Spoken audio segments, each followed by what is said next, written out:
Dante's Boxing Nation, what's going on, guys?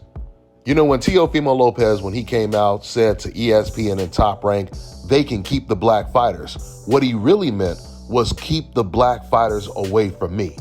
The black American fighters, that is. I just did a video where I played an audio clip of Teofimo Lopez saying that he does not want to fight a Tank Davis, a Shakur Stevenson, or a Devin Haney because he feels if he fights them, he has to fight against everyone. He has to fight against the judges, the cornerman, the referee, and even the commentators. This is exactly what he said. So what does Keyshawn do right after he beats Pedraza? He calls out Teofimo Lopez. Do you know how desperate, how terrified you have to be to come out and tell a fighter, hey man, can you do me a favor and not call me out? Do you know how exposed you leave yourself? I mean, as confident as Keyshawn Davis already was after he sparred against Teofimo, you just gave him even more confidence. So now we know. Teofimo, he doesn't want to fight Devin Haney, Shakur Stevenson, Gervonta Tank Davis, Keyshawn Davis now, and we know he doesn't want to fight against Terrence Crawford. We know he's not going to send Terrence Crawford an offer. He just did a recent interview, and the interviewer, he reminds Teofimo, now that you're the WBO champion, you can move up to 147 and become Terrence Crawford's mandatory.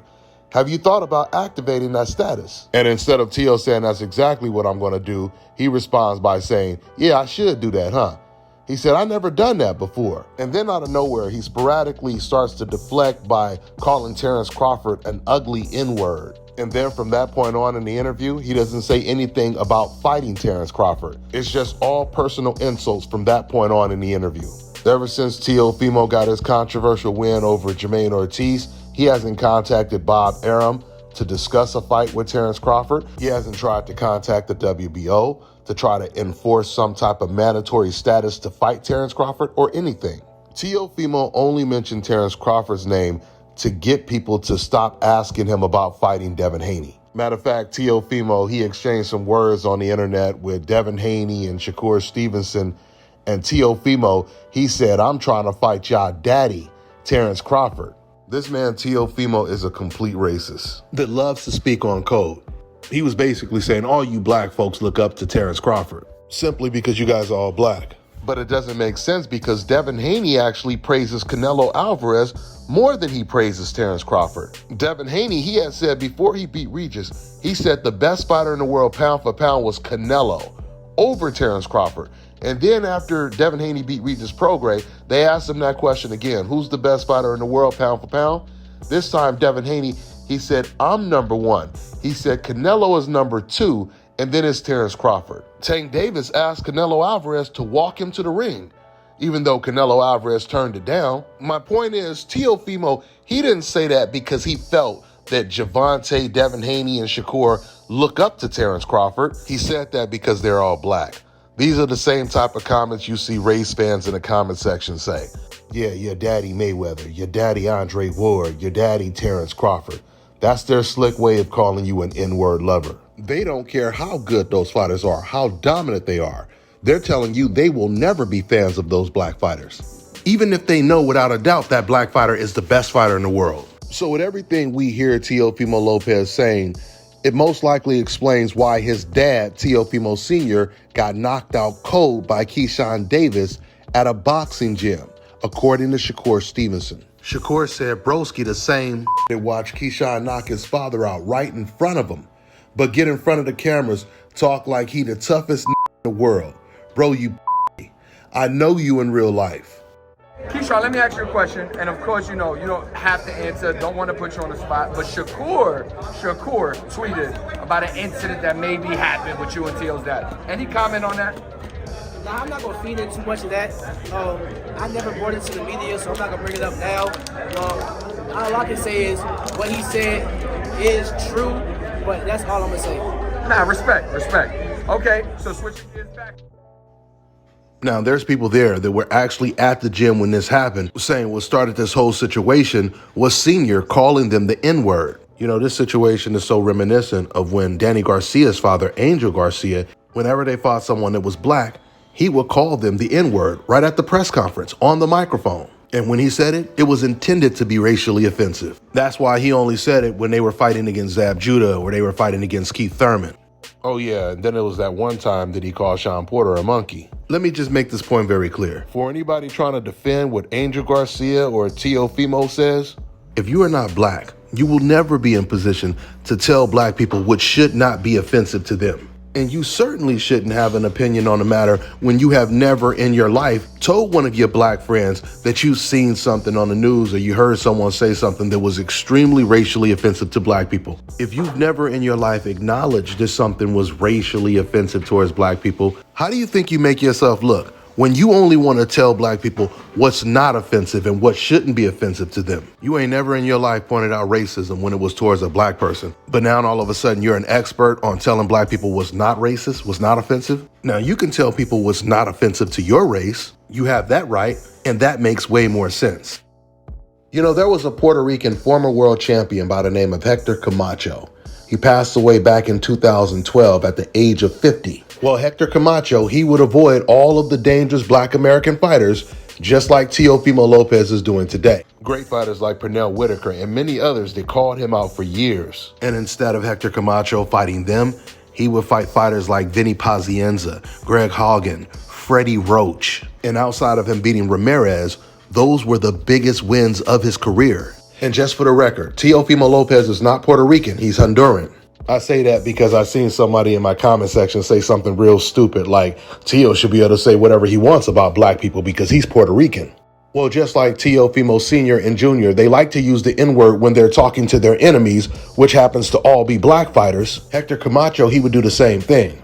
When he started getting pressure on him for fighting the black fighters or for avoiding the black fighters, he would refer to all of these black fighters he's avoiding by calling them the N-word. For those of you who've been following my channel since day one, you guys might remember I did this one video where I played the clip, a post-fight interview Hector Camacho did, where he's calling out fighters that he claims he wants to fight.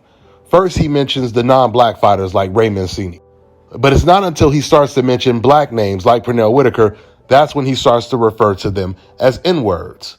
Now, just off of that alone, if you don't know too much other about Hector Camacho, outside of the fact that he's Puerto Rican, you would think, yeah, maybe he's not a racist. But then he does an interview talking about making a comeback at age 48. And he's asked a question about the Floyd Mayweather-Manny Pacquiao situation, because this was around the time that Manny Pacquiao had turned down the original offer when he refused to do random drug testing. So the interviewer is asking Hector Camacho, what would you have done in Manny Pacquiao's situation?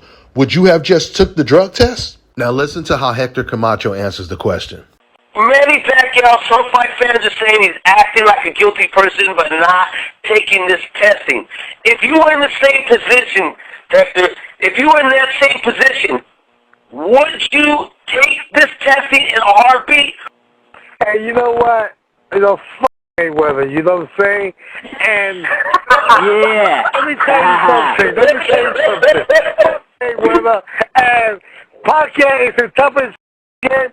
He's the man. He could do what the he wants. He don't gotta take no goddamn test for nobody, especially for monkey like Mayweather.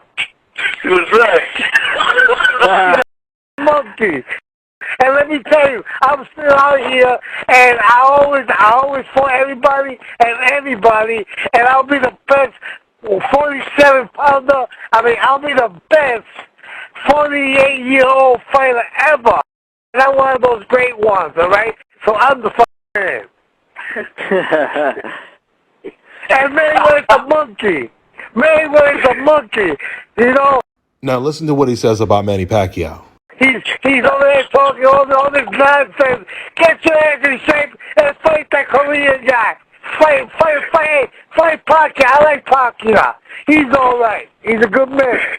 He doesn't even know what Manny Pacquiao's nationality is, but he's saying he's all right. He's a good man. I like Manny Pacquiao. The fighter who refused to do random style Olympic drug testing to make the biggest fight in the sport at the time. Now you notice the people that Camacho did that interview with, they all start laughing when he called Floyd Mayweather a monkey. But then they really start showing their true colors when they start trying to defend Camacho for what he just said.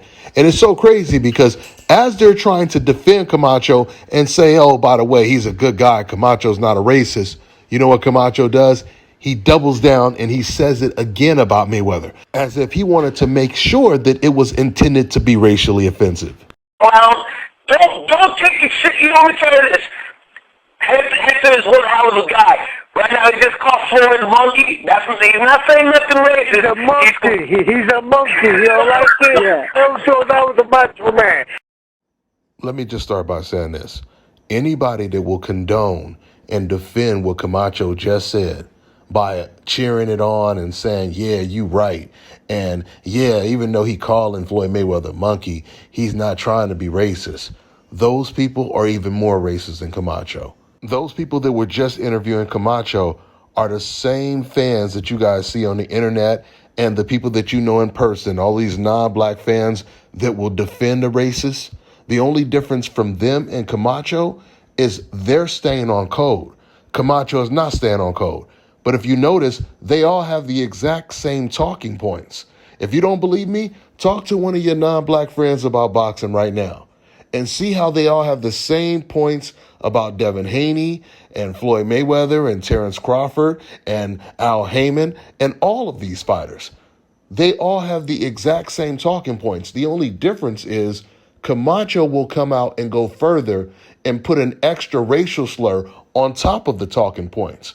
The other ones, they know how to stay on code better, but they're all the exact same. I would never associate with someone who defends what Camacho just said or Teofimo Lopez. Speaking of Teofimo Lopez, Teo is the modern day Hector Camacho in my next video, but I got to wrap this one up. I'm running out of time. That's all I got for now, guys. I'm on to the next one.